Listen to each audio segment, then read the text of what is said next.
The pads are not even on yet, but you can already hear this roster straining. Overlooked players taking ground, speed changing the way the offense breathes, and an unfinished contract tightening every fan's chest. Bolt fam, get ready. What is forming in Los Angeles goes beyond competition. It is a demand for talent, hunger, and planning to finally move together. We are following these 4 stories in the order they hit this team. From a linebacker refusing to disappear to a pass rusher the franchise cannot leave waiting. If you feel this moment too, subscribe to Los Angeles Chargers News today and ride through every decision with us. Marlo Wax arrived as an undrafted free agent after injuries limited his final season at Syracuse to 8 games, 44 combined tackles, and 4.5 sacks. He was the kind of player most people file away as camp depth before moving on to the bigger names.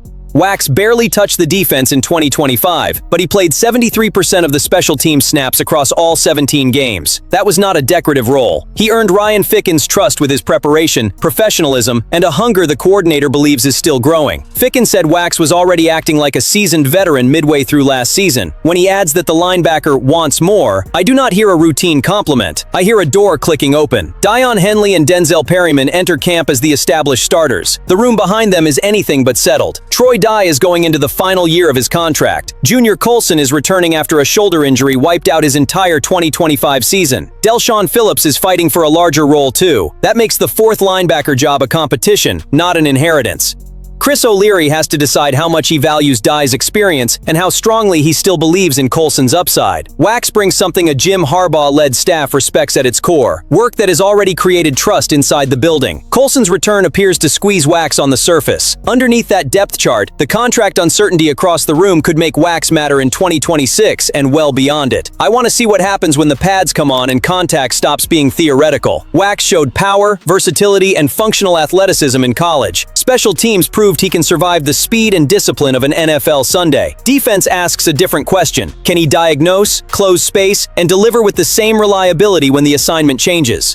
If that answer starts becoming yes, Wax will not merely be chasing the last roster spot. He can take reps, push Colson, and turn a survival story into a legitimate role in O'Leary's system. For an undrafted player, that climb already carries emotion. For the Chargers, it could solve a depth problem before anyone realizes the answer was already in the room. Then Brennan Thompson steps onto the field, and the conversation is no longer about finding a crack in the door. With him, it feels like ripping that door off the hinges. After day 5 of camp, the rookie said he can be used in ways similar to Tyreek Hill, one of the players he studied growing up alongside another explosive model, Deshaun Jackson. Read that comparison for what it is, a clue about usage, not a career prediction. Thompson is 5'9", went 105th overall out of Mississippi State, and ran a 4.26 second 40 at the Combine, the fastest time in the entire 2026 class. Last season in college, he caught 57 passes for 1,054 yards and 6 touchdowns while leading the SEC. When Thompson says his speed is basically unmatched whenever he steps onto the field, he has enough evidence to make every defensive back take notice. What fires me up is that this connection did not come only from a rookie believing in himself. Joe Hortiz and Mike McDaniel have already tied Thompson's size and speed to both Hill and Jackson. McDaniel coached Hill in Miami, so he understands all the demanding work hidden inside plays that look like pure acceleration on a highlight reel. Justin Herbert also said Thompson is going to make a lot of plays. When the general manager, the coordinator, and the quarterback all see a use for the same trait, the outline of a role can come alive fast. The first step may be a package built specifically for him. Motion before the snap, a vertical route that clears the top, a horizontal touch that forces pursuit to race across the field. Thompson also said he is comfortable returning punts, and he joined the group rotating through return work at the end of Monday's practice. That path gives him a way to contribute while he keeps absorbing the full system. I do not want Los Angeles treating a 4.26 as a museum piece. McDaniel can use Thompson's vertical and lateral explosion to stretch the defense, create cleaner space for Ladd McConkey and Quentin Johnston, and give Herbert answers that begin taking shape before the pass is thrown. Thompson does not need 10 targets to change a coverage. If one safety backs up 2 extra steps because he fears that speed, another weapon has already won room somewhere else. That is where the Hill comparison becomes useful, not as a label, but as a picture of the discomfort speed can inject into every defensive choice. Camp will reveal how much of the playbook Thompson can carry right away. The imagination is already out in front, and for once, that excitement is attached to a player whose numbers truly justify letting the possibilities run.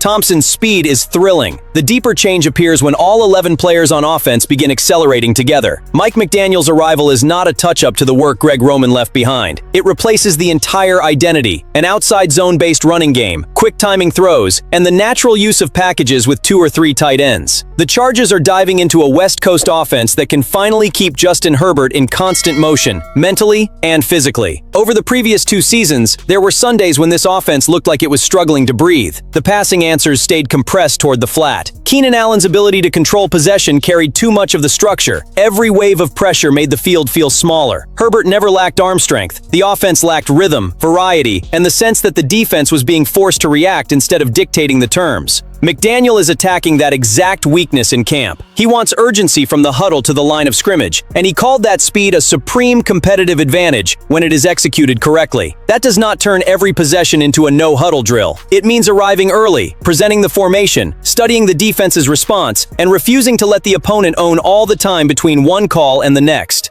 But Bolt fam, here is where the story gets interesting. The speed most capable of transforming the Chargers does not belong to one receiver. It belongs to the entire process before the snap. When the offense gets set quickly, Herbert gains valuable seconds to identify pressure, change a protection, or attack a defender who is still fighting fatigue. McDaniel can keep the same personnel on the field while changing the play's intention. The defense loses the chance to substitute calmly, disguise every coverage, or catch its breath after chasing Thompson, McConkey, and Quentin Johnston through open space.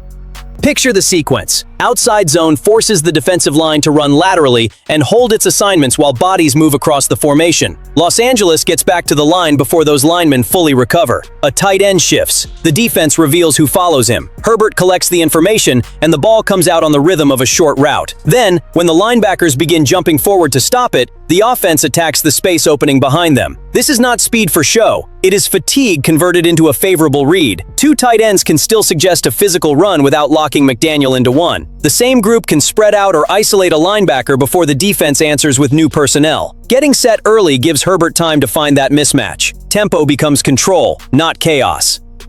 The heaviest responsibility will land on Herbert. This system demands fast processing, different footwork, and the confidence to release the ball before a throwing window looks completely open. Early camp signs suggest he is finding that rhythm, but the synchronization must survive pads, real pressure, and regular season disguises. One receiver arriving at the wrong landmark can turn anticipation into danger. One lineman losing half a second can collapse the whole idea before it develops. I will not pretend McDaniel's name erases the problems he had in Miami. The plan still has to produce in Los Angeles. What feels different is the visible intention inside a detail that almost never becomes a highlight. The movement from the huddle to the line. After 2 offensive seasons that fell below everything Herbert allows this fanbase to imagine, that matters because it gives the Chargers initiative again. For the first time in a long time, Los Angeles looks interested in more than executing one play. This offense wants to control the pulse of the entire game and make every defense live at its speed. While the coaching staff tries to install a new pulse on offense, the defense is stuck inside a weight that is getting harder to ignore. Tuli Tuipulotu is on the field. He wears the jersey and helmet. He works through individual drills. He still has not joined the team periods while negotiating an extension in the final year of his rookie contract. Jim Harbaugh has called this a ramp-up period. As the Chargers enter the second week of camp, every lost rep starts carrying a real cost. The longer this drags, the more every fan remembers that a new scheme cannot be learned only inside a meeting room. It needs collisions, corrections, communication, and repetition at full speed. Chris O'Leary is building his version of this defense right now. Tuli should be building it with him.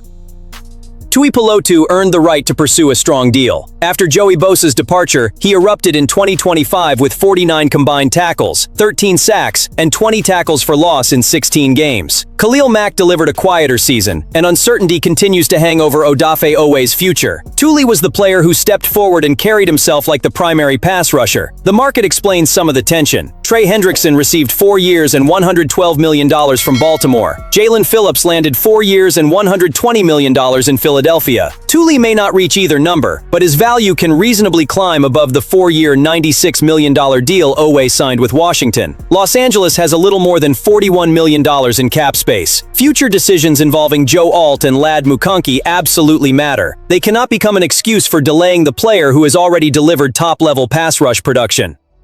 My position is simple. settle the guarantees, incentives, and structure, then put Tuli into O'Leary's defense. The coordinator needs to test combinations, rotate his outside linebackers, and learn how the roster's best quarterback hunter fits into a zone-heavy approach. Cap room sitting untouched does not hit quarterbacks. Neither does a jersey watching team drills from the side. L.A. Reid, would you cross $100 million to lock up Tuli now, or would you draw a hard line below it? Put your number in the comments. I would rather pay for production we have already watched than walk into September hoping this weight never bleeds into the defensive plan.